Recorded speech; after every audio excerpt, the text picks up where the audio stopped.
सोचो, बोबो बॉय नाम का एक हीरो जिसके पास 7 अलग अलग एलिमेंटल पावर्स थी, पर एक दिन वो सब कुछ खो देता है। हाँ, तुमने बिल्कुल सही सुना, लेकिन सवाल ये है उसने उन्हें वापस कैसे रिकवर किया। मैं बात कर रहा हूँ बोबो बॉय के गैलेक्सी सीजन की, जिसमें वो सिर्फ धरती का नहीं पूरी गैलेक्सी का हीरो बन चुका था। पर क्या तुम्हें ये मालूम है कि बोबो बॉय ने अलग अलग प्लैनेट्स पर जाकर पावर स्फीयर्स को कैसे बचाया था? कैसे पता होगा? बोबो बॉय गैलेक्सी तो हिंदी में ही नहीं है। पर सबसे बड़ा शॉक तो तब लगा जब वो फाइनल विलन सामने आया, जिसने पूरे सानोवा स्टेशन को सेकंड्स में तबाह कर दिया।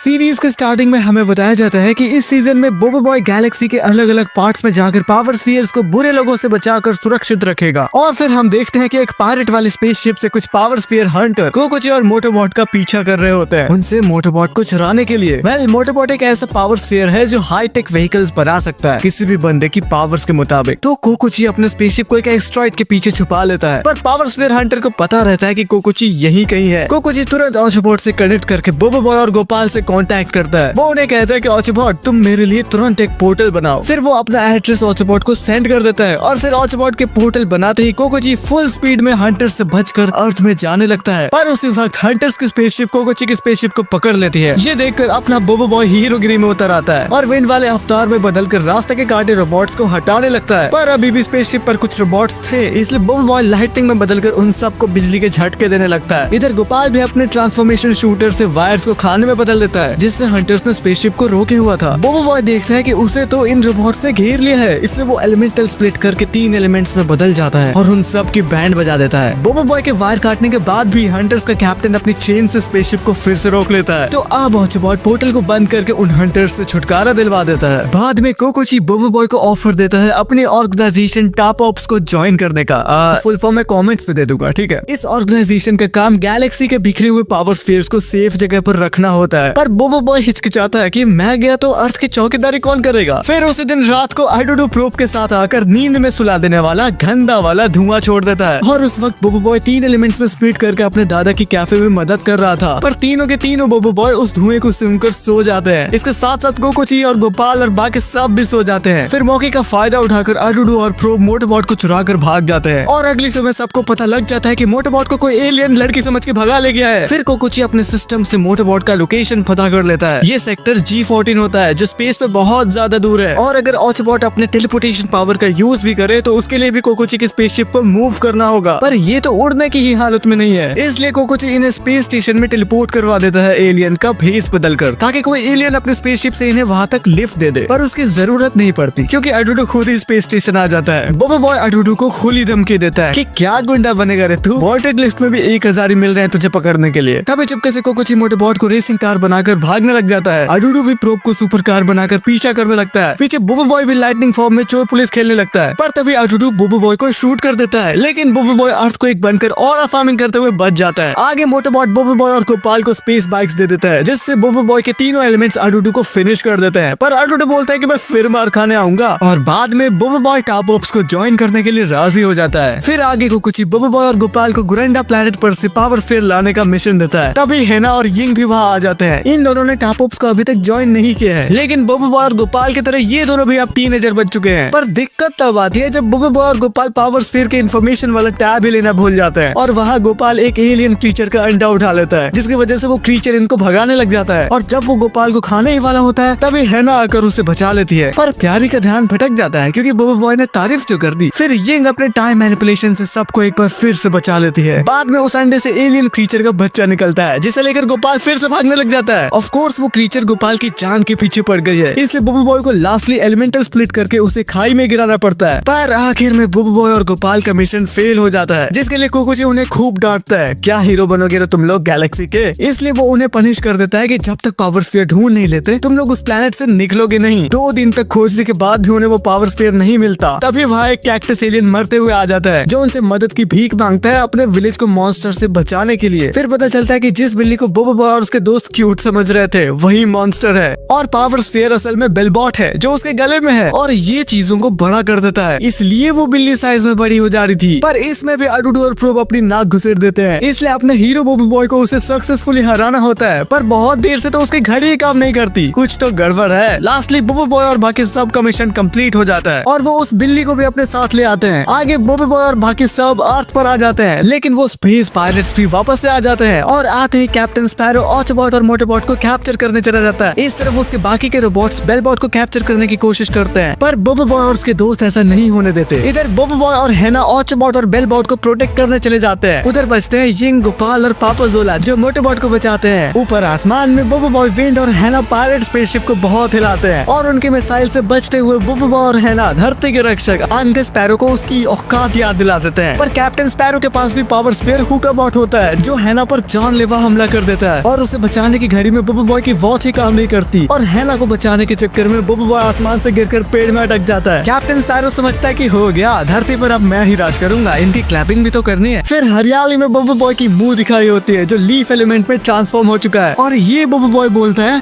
जिसका कोई नहीं होता उसका कोई नहीं होता, क्योंकि ऐसा कोई नहीं। वैसे तुमने तो देखा ही होगा कि बॉबी बॉय के हर एक एलिमेंट्स के अपने अपने इमोशंस होते हैं, उसी तरह बॉबी बॉय लीफ भी थोड़ा हलकट है, ऐसा समझो। इसके बाद बॉबी बॉय लीफ पत्तियों के ब्लेड्स फेंककर कैप्टन स्पैरो को घायल कर देता है, साथ में अपने सारे दोस्तों को भी घायल कर देता है और आखिर में बॉबी बॉय लीफ अपने पत्तियों के वाइन से कैप्टन स्पैरो को जोरदार तरीके से रैप कर देता है। आगे कोकोची अपने स्पेसशिप से हमारे हीरो पल्टन को टापोप स्टेशन ले जा रहा होता है, पर पापा जोला के स्पेसशिप चलाने की वजह से वो स्पेसशिप एक फोरबिडन एरिया में आ जाती है जहाँ रहते हैं स्पेस बग्स जो स्पेसशिप की पावर चूसने लग जाते हैं और हमारे हीरो पल्टन इतने सारे स्पेस बग्स को रोक नहीं पा रहे होते। तब एंट्री होती है फैंग की जो अपने अलग स्पेसशिप से वहां आकर उन सब की मदद कर देता है। वैसे तुम्हें पता है ना, फैंग अपने बड़े भाई कैप्टन काइजो के साथ काम करता है और फिर पापा जोला के कमाल के स्पेसशिप कंट्रोल करने से वो बड़ा सा स्पेस बग तबाह हो जाता है, जिसके रिवॉर्ड के रूप में कोकोची उसे कैप्टन पापा जोला बना देता है। फिर टापअप स्टेशन जाने के रास्ते में ही उन्हें वहाँ से सिग्नल आता है कि टापअप स्टेशन में अटैक हो चुका है, इसलिए बॉबी बॉय, फैंग, गोपाल और कोकोची स्टेशन के अंदर जाकर देखने लगते हैं कि क्या हुआ और बाकी सारे दोस्त स्पेसशिप में ही रुक जाते हैं किसी वजह से। अंदर जाने पर हमारे हीरो टोली को जोकर्टू नाम का जोकर एलियन मिलता है जो फैंग को हंसता हुआ देखकर उसे काट के अंदर डाल देता है। कुछ इस तरह वो सिर्फ इंसानों को ही नहीं उसके सामने रखी हर एक चीज को कार्ड में डाल सकता है। फिर जब जोकर्टू अपना कार्ड फेंक कर इन तीनों को कार्ड बनाने वाला होता है, गेस व्हाट, यिंग के अफलातून स्पीड से उन्हें बचा लिया जाता है। और मैं तुम्हें बता दूं कि जोकर्टू के पास कार्डबॉट नाम का पावर स्फीयर है और यही उसे कार्ड दिया जा रहा है। पर फिर बुरा हो जाता है क्योंकि जोकर्टू बॉबी बॉय, यिंग, हैना और गोपाल चारों को कार्ड बना देता है। अब उन्हें छुड़ाने के लिए पापा जोला और जोकर्टू कार्ड वाला मैच खेलने लगते हैं जिसमें पापा जोला जीत जाते हैं, पर जोकर्टू उसे धोखा दे देता है, इसलिए कोकोची उसी पर कार्ड फेंक कर कार्ड बना देता है उसका और एंड में कार्डबॉट सब कार्ड्स को नॉर्मल कर देता है। आगे कोकोची बताता है कि वो फुल टाइम धोबी है, मतलब टॉप ऑफ स्पेस स्टेशन क्योंकि पावर स्फीयर को ट्रैक करती है इसलिए उसे अपनी आइडेंटिटी छुपानी पड़ती है। अगर सबको पता चल गया कि ये टॉप ऑफ स्पेस है तो दुश्मन आसानी से उस पर अटैक कर देंगे, इसलिए उन्होंने एक कवर आइडेंटिटी बनाई है, मतलब टॉप ऑफ स्पेस स्टेशन बाहर से एक लॉन्ड्री स्टेशन लगती है। अब धोबी घाट पर किसको ही शक होगा। फिर कोकोची बॉबी बॉय, गोपाल और फैंग को प्लेनेट दरगाह पर जाने के लिए कहता है इन कचरे की बोरियों को पहुंचाने के लिए, पर वहां जाते ही अडूडू मिशन खराब करने आ जाता है। पर इससे भी बड़ी चीज मुसीबत बन गई भाई, इन सब के पीछे कचरे वाला मॉन्स्टर पड़ जाता है जिन्हें किसी तरह हराने के बाद फाइट बॉबी बॉय और अडूडू में होने लगती है और लड़ते लड़ते अडूडू पागल हो जाता है। कोकोची बोलता है कि सालों कचरे के बोरी को उनके मालिक को दिए बिना आने का सोचना विवाद। फिर थोड़ी देर रेस्ट करने के बाद वहाँ फिर से अडूडू आ जाता है जिंगालाला वाला कॉस्ट्यूम पहनकर और अपनी वाहियात पागलपंती से वो बॉबी बॉय, गोपाल और फैंग को बांधकर अपने बॉस के पास ले जाता है जो है इलुलुलुलुलु।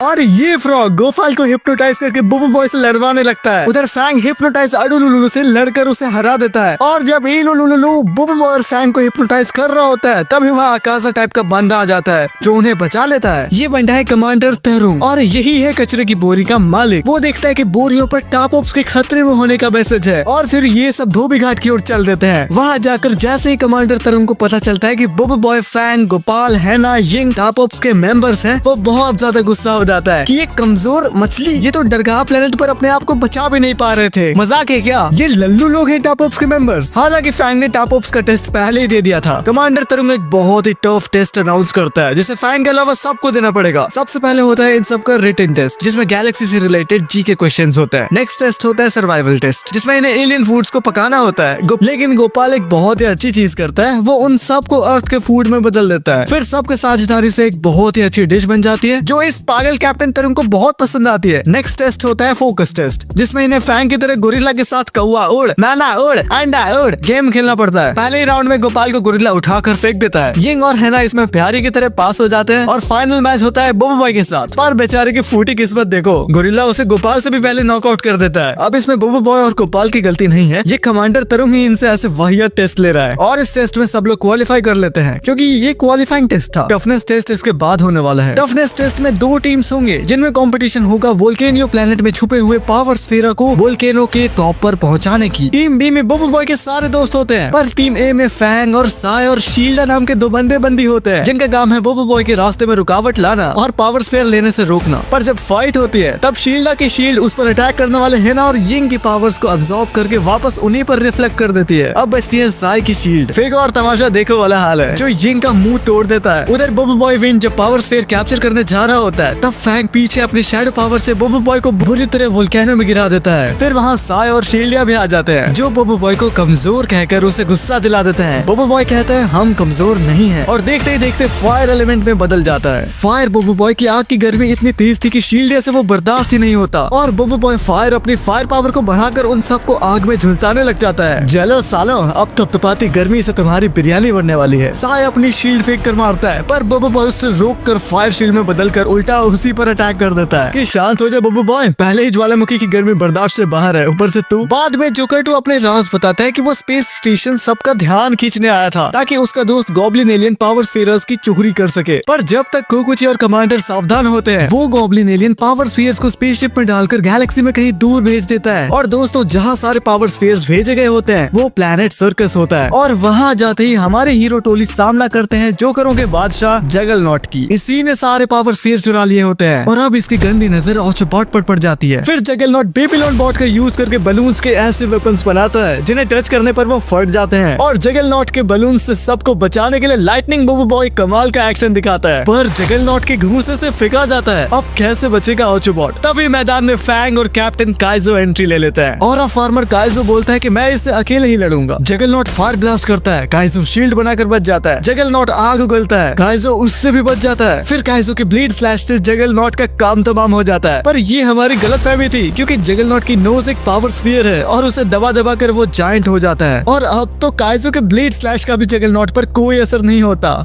जगलनॉट काइजो की शील्ड तोड़ने ही वाला होता है कि फैंग उसे बचाने की कोशिश करता है पर वो भी मारा जाता है। अब जगलनॉट अपने अत्याचारों की हद पार कर रहा है और यिंग हैना का कीमा बनाने ही वाला होता है कि बोबो बॉय और फार्मिंग करते हुए थंड स्टॉर्म में बदल जाता है और उन्हें बचा लेता है। फिर बोबो बॉय थंड स्टॉर्म जगलनॉट को झटके पर झटके देने लगता है पर बोबो बॉय की पावर वॉच अनस्टेबल होने के कारण वो लड़ाई के बीच में ही नॉर्मल हो जाता है और मारा जाता है। पर बोबो बॉय मान लेता है कि हाँ भाई कुछ नहीं हो सकता मेरा और वो फिर भी बदल बदल कर उससे पागलों की तरह लड़ने लगता है। इसलिए मजबूरी में काइजो को अपनी एम्बर की शक्तियों का यूज करके बोबो बॉय को बचाना पड़ता है। पर इस बार बोबो बॉय थंडरस्टॉर्म अपने पूरे खानदान का जोर लगाकर ऐसा मारता है कि जगलनॉट की फटके हाथ में आ जाती है। फिर ऑटोबॉट बोबो बॉय को वार्न करता है कि पहले तो अपने सभी फर्स्ट लेवल के एलिमेंट्स को एक्टिवेट कर ले, फिर तो सेकंड लेवल में जा सकता है, नहीं तो भारी दिक्कत हो जाएगी। आगे कैप्टन तरुण बोबो बॉय और उसके सभी दोस्तों को नोवा स्पेस रेस जीत कर आने के लिए कहते हैं क्योंकि इसे जीतने पर ट्रॉफी बॉट नाम का पावर स्फीयर मिलेगा। पर आयरनी की बात ये है कि इस रेस का चैंपियन अडूडू बन जाता है। पहले ये तो किसी ने एक्सपेक्ट नहीं किया था। एक और चीज है जो तुमने एक्सपेक्ट नहीं की थी, वो ये कि अडूडू को फर्स्ट आने पर मेकअप का सामान मिलता है और बोबो बॉय को सेकंड आने पर ट्रॉफी बॉट मिलता है। आगे कैप्टन तरुण हमारे हीरो टोली को अर्थ पर भेज देती है कुछ दिन की छुट्टियों के लिए और अर्थ पर आकर पहले तो बोबो बॉय लूप बॉट को अडूडू से बचाता है। तुम्हें पता है ना अडूडू के इरादे कितने बुरे होते हैं। अगले दिन जब बोबो बॉय और बाकी सब दादूलाल के कैफे में वेटर का काम कर रहे होते हैं तभी आसमान में अडूडू की स्पेसशिप नाचने लगती है। फिर एक लावा रॉक मॉन्स्टर एस्ट्रॉइड की तरह वहाँ गिर जाता है। ये है रोकता रोका जो प्लैनेट वोल्केनियो से यहाँ बोबो बॉय से बदला लेने आया है क्योंकि बोबो बॉय फायर ने अपने फाइनल टेस्ट में इतनी जबरदस्त पावर्स दिखाई थी कि इसके कारण ज्वालामुखी फटा था और उससे रोकता रोका का घर तहस नहस हो गया था। इसलिए उस टाइम से वो पूरी गैलेक्सी में क्रिमिनल बोबो बॉय को ढूंढ रहा था और इसी बीच अडूडू ने उसे यहाँ तक आने में मदद कर दी। अब रोकता रोका अपने लावा की गर्मी से बोबो बॉय के सारे एलिमेंट्स को हराने लग जाता है क्योंकि कोई भी एलिमेंट लावा फायर के अगेंस्ट कमजोर ही पड़ रहा था। अडूडू रोकता रोका को आइडिया देता है कि तुम भी बोबो बॉय का घर चला डालो। और रोकता रोका दादू लाल का घर जलाने चला जाता है। इसके लिए ऑटोबॉट बोबो बॉय को अपनी वाटर पावर यूज करने कहता है, जिसके लिए बोबो बॉय ऐसा ध्यान लगाता है कि वो वाटर बोबो बॉय में ट्रांसफॉर्म हो जाता है और अपनी ब्यूटीफुल वाटर पावर्स का यूज करके बहुत ही शांति से रोकता रोका के हमले से बचता है। और फिर एक बहुत ही पावरफुल अटैक गीजर ब्लास्ट से रोकता रोका को पानी पानी कर देता है। हो गया रोकता रोका का खेल खत्म। आगे अपनी प्यारी कैक्टस बिल्ली महसूस करते है कि उसके परिवार पर अटैक हुआ है जो प्लेनेट गुरिंडा में रहते हैं। फिर हमें इस कैक्टस बिल्ली की बैक स्टोरी पता चलती है कि पहले वो अपने फैमिली के साथ बहुत खुशी से रहती थी और बेलबॉट को भी बचाने वाली वही थी। पर फिर स्पेस हंटर्स बेलबॉट को चुराने के लिए कैक्टस के गांव में हमला करने लगे। इसलिए बेलबॉट ने कैक्टस को बड़े होने की पावर्स दी ताकि वो अपनी रक्षा कर सके। ये सब सुनने के बाद हमारे हीरो टोली फिर से प्लेनेट गुरिंडा पहुंच जाती है और उस रोबोट को सबक सिखा देती है जो कैक्टस के खानदान के पीछे पड़ा था। आगे कैप्टन पापासोला की हेवी ड्राइविंग से स्पेसशिप एस्ट्रॉइड से टकराकर डैमेज हो जाती है। इसलिए स्पेसशिप को रिपेयर करने के लिए इन्हें जंक प्लेनेट पर लैंड करना पड़ता है, जहाँ टापऑप्स का मोस्ट वांटेड क्रिमिनल डिगीमो स्मगलिंग कर रहा होता है। पर हमारी हीरो टोली उससे लड़ झगड़ कर उसको गिरफ्तार कर लेती है। आगे स्पेसशिप में रखा इमोटी बॉट वही पावर स्फीयर होता है जिसे जंक प्लेनेट से लाया गया था और वो स्पेसशिप में सबको पावर स्फीयर हंटर समझकर उनको अलग अलग इमोशन दे देता है, जिससे सब काबू से बाहर हो जाते हैं। फिर आखिर में बोबो बॉय और गोपाल जो इमोटी बॉट के इफेक्ट से बच गए थे, वो इमोटी बॉट को अश्योर कर देते हैं कि वो उसके दुश्मन नहीं है, वो तो पावर स्फीयर्स को बचाते हैं। आगे हमारी हीरो टोली प्लेनेट जंकबर्ग में डेटा बोट से मिलने जाती है क्योंकि बोबो बॉय को लाइट एलिमेंट एक्टिवेट करना होता है और इसके बारे में उसे कोई जानकारी नहीं होती। वहाँ पहुँचने पर डेटा बोट बोबो बॉय के सवाल का जवाब देने में काफी देर लगा रहा होता है, इसलिए बोबो बॉय और बाकी सब उसे टॉप ऑफ्स में ही ले आते हैं और ये समझकर कि डेटा बोट सालों लगा देगा इन्फॉर्मेशन देने में, इसलिए बोबो बॉय वहाँ से चला जाता है। पर फिर थोड़ी ही देर बाद डेटा बोट खुद से ही बोलने लगता है कि लाइट एलिमेंट तभी एक्टिवेट होगा जब यूजर अपना इंटेलेक्ट यानी बुद्धि बढ़ाएगा। पर पता नहीं किसी खराबी के कारण वो पावर स्फीयर अजीब रिएक्ट करता है। बोबो बॉय ने तो सुना ही नहीं। आगे एक बहुत बड़ी मुसीबत आ जाती है, वो ये कि स्पेस पायरेट्स सानोवा स्टेशन पर अटैक करने वाले हैं। दरअसल सानोवा स्टेशन आसपास के बहुत सारे प्लैनेट्स के लिए सोलर एनर्जी का सोर्स है, इसलिए अगर वो डिस्ट्रॉय हुआ तो वहाँ के प्लैनेट्स फ्रीज हो जाएंगे। तो अब हमारी टोली पायरेट कॉलोनी में चले जाते हैं स्पेसशिप में झाड़ू पोछा लगाने वाले बनकर, और साथ ही वहाँ कैप्टन काइजो भी क्लीनर का काम कर रहा होता है जो इनके अंडर कवर मिशन को लीड करने वाला है। और हाँ, मैं तुम्हें स्पेस पायरेट्स के ग्रैंड लीडर से अभी ही मिला देता हूँ क्योंकि ये आगे बहुत तबाही मचाने वाला है। ये है कैप्टन वर्गोबा, इससे दूर ही रहना। अब हमारे हीरोज का प्लान साफ है, सारे पावर स्फीयर्स को स्पेसशिप में डालकर ऑटोबॉट टेलीपोर्ट करेगा और ये लोग वहाँ से भाग जाएंगे। फिर अंदर सीक्रेट बेस में जाकर हमारे हीरो टोली को स्टील्थ बॉट मिलता है जो साइज में ह्यूमंगस होता है और पूरे स्पेस स्टेशन को इनविजिबल बनाने की कैपेबिलिटी रखता है। और मैं तुम्हें बता दूं कि ये स्पेस पायरेट्स स्टील्थ बॉट का यूज करके ही बच जाते थे क्योंकि इनके क्राइम करने के बाद ये गायब हो जाते थे। अब स्टील्थ बॉट को साइज में छोटा करने के लिए ये लोग कैप्टन पापा और कैक्टस को बाहर स्पेसशिप से बुला लेते हैं और कैक्टस के बेल बॉट का यूज करके स्टील्थ बॉट का साइज छोटा हो जाता है। पर इसके कारण पूरे पायरेट कॉलोनी में अलार्म बज जाता है और सारे पायरेट्स चोर को ढूंढने लग जाते हैं। अब वहाँ से भागने के लिए काइजो, फैंग और पापाजोला इनविजिबल होकर स्टील्थ बॉट को लेकर चुपके से निकलने लगते हैं और बोबो बॉय 3 एलिमेंट्स में बटकर पायरेट्स का रास्ता भटकाता है ताकि रास्ता साफ हो जाए। पर गोपाल के बीच में आ जाने की वजह से कैप्टन वर्गोबा हमारे हीरो टोली को रंगे हाथों पकड़ लेता है और अपनी मैग्नेटिक पावर से स्टील्थ बॉट ले ही लेता है, पर हैना अपनी ग्रेविटेशनल पावर से उसको रोक देती है, लेकिन सिर्फ कुछ देर के लिए। फिर जैसे तैसे करके हमारे हीरो टोली स्पेसशिप में बैठकर टेलीपोर्ट पोर्टल में जाने की कोशिश करते हैं, पर पायरेट वर्गोबा की मैग्नेटिक शक्ति बहुत ज्यादा थी जो स्पेसशिप को आगे जाने नहीं दे रही थी। पर इसके बावजूद पूरी पावर मैक्सिमम करके हमारे हीरोज वहाँ से भागने में कामयाब हो जाते हैं। आगे कमांडर कोकुची डिसाइड करता है कि कैप्टन काइजो और वो जाकर सानोवा स्टेशन की रक्षा करेंगे क्योंकि वहाँ स्पेस पायरेट कभी भी हमला बोल सकते हैं, और इधर बोबो बॉय और बाकी सब टॉप ऑफ स्टेशन आकर स्टील्थ बॉट को सेव कर देते हैं। पर ये लोग इस बात से अनजान है कि स्पेस पायरेट्स सानोवा स्टेशन पर अटैक करने आए तो है, पर पायरेट वर्गोबा नहीं आया, बल्कि पायरेट वर्गोबा टॉप ऑफ स्टेशन आ चुका है और वो यहाँ तक इसलिए आ पाया क्योंकि उसने स्टील्थ बॉट पर ट्रैकर लगा दिया था। फिर स्पेसशिप को डिस्ट्रॉय करने के बाद कैप्टन वर्गोबा बोबो बॉय के सभी दोस्तों को अपनी मैग्नेटिक पावर से दबोच लेता है। वो बोबो बॉय को 2 ऑप्शंस देता है, या तो वो उसे ऑटोबॉट दे दे ताकि उसके पास टेलीपोर्टेशन पावर्स आ जाए, या वो अपने दोस्तों को उसके हाथों मरता हुआ देखे। बोबो बॉय डिसाइड नहीं कर पाता, इसलिए अब वर्गोबा ऑटोबॉट भी लेगा और उसके दोस्तों को भी खत्म करेगा। तभी फैंग अपनी सेकंड लेवल की शैडो पावर से शैडो टाइगर में फ्यूज हो जाता है और कैप्टन वर्गोबा से लड़ने लगता है, और इस पर ऑटोबॉट बताता है कि बोबो बॉय का प्लान काम कर गया। वो प्लान ये था कि सारे पावर स्फीयर की पावर से ऑटोबॉट को चार्ज किया जाएगा। फिर बोबो बॉय और शील्डा, साय, हेना, यिंग ये सब मिलकर वर्गोबा को बिजी रखेंगे। फिर मौका मिलते ही फैंग वर्गोबा के विजन को ब्लॉक कर देगा। पता है तुम्हें इससे क्या हुआ? बोबो बॉय ने जो इतना दिमाग लगाया इससे उसका लाइट एलिमेंट रिएक्ट करने लग गया। पर ट्विस्ट ये है कि वर्गोबा फैंग को ठिकाने लगाकर अपने 4 हाथों से ऐसी मैग्नेटिक फोर्स पावर दिखाता है कि फैंग की फटने लग जाती है। अब पायरेट वर्गोबा की पावर बहुत ज्यादा बढ़ गई है। तभी बबू बॉय लाइट आकर फैंग को बचा लेता है। ये आया बबू बॉय फॉर्म में। बबू बॉय लाइट अपने लाइट बर्स्ट से सारे मेटल की चीजों को डिस्ट्रॉय कर देता है, जिसे वर्गोबा अपनी मैग्नेटिक पावर से कंट्रोल कर रहा था। फिर बबू बॉय लाइट वर्गोबा को घसीट घसीट कर उसका मैग्नेट बॉट उखाड़ने लगता है। पर पायरेट वर्गोबा असल में मरखौका है, लुच्चा है। वो सारे मेटल की चीजों को अपना आर्मर बनाकर फैंग को एक ही हिट में फेंक देता है। इस कदर उसकी पावर्स बढ़ चुकी होती है। ऊपर से वो अपने नए खतरनाक वेपन से बबू बॉय लाइट के अटैक्स को रिफ्लेक्ट कर देता है। अब पानी सर से ऊपर जाने लगा है। बबू बॉय लाइट उसका मुकाबला बड़ी ही मुश्किल से कर पाता है। बीच में कमांडर तरुंग आकर बबू बॉय को बचाते तो हैं, पर वर्गोबा अपने वेपन से कैप्टन तरुंग को भी बुरी तरह हरा देता है। फिर सारे हीरो लोग एक साथ असेंबल होकर वर्गोबा पर हमला बोल देते हैं। बेचारा बबू बॉय लाइट वर्गोबा के बनाए हुए मैग्नेटिक ट्विस्टर में फंस जाता है। फिर तभी पायरेट वर्गोबा बबू बॉय को ऐसा हिट मारता है कि वो दीवार तोड़ता हुआ स्पेस में फेंका जाता है। जिसके बाद किस्मत अच्छी थी कि बबू बॉय पर सूरज की किरणें पड़ती है। और अब देखो, जैसे ही कैप्टन वर्गोबा ऑटोबॉट को लेने वाला होता है, तो अब ग्रैंड एंट्री होती है डाइविन बबू बॉय सोलार की, जो अपने सोलार इक्लिप्स ब्लास्ट से बुरे वर्गोबा पर ऐसा अटैक करता है कि वर्गोबा उसे बड़ी ही मुश्किल से रिफ्लेक्ट कर पाता है उस शील्ड से। पर इस बार नहीं, बबू बॉय एक्शन में है और अपने मल्टीफोल्ड सोलार इक्लिप्स ब्लास्ट से पायरेट वर्गोबा पर ऐसा डाइविन अनइमेजिनेबल हमला करता है कि वर्गोबा की कीमा, भुजिया, बिरयानी सब बन जाता है। पर इसमें बबू बॉय भी ज्यादा फोर्स होने के कारण स्पेस में फेंका जाता है। लेकिन फिक्र की कोई बात नहीं है, कैप्टन काइजो आकर उसे रेस्क्यू कर लेता है। इस तरह बबू बॉय ने स्पेस के सबसे बड़े पायरेट वर्गोबा को हरा दिया। और अब बबू बॉय गैलेक्सी के सीजन 1 की स्टोरी खत्म होती है। आपको कैसा लगा कमेंट में जरूर बताना। मैं बबू बॉय गैलेक्सी के सीजन 2 पर भी वीडियो बनाऊंगा, लेकिन उससे पहले और भी वीडियोस आएंगी, तो आप सब कमेंट में बता सकते हैं आपको क्या चाहिए। फिर मिलते हैं एक नई वीडियो में।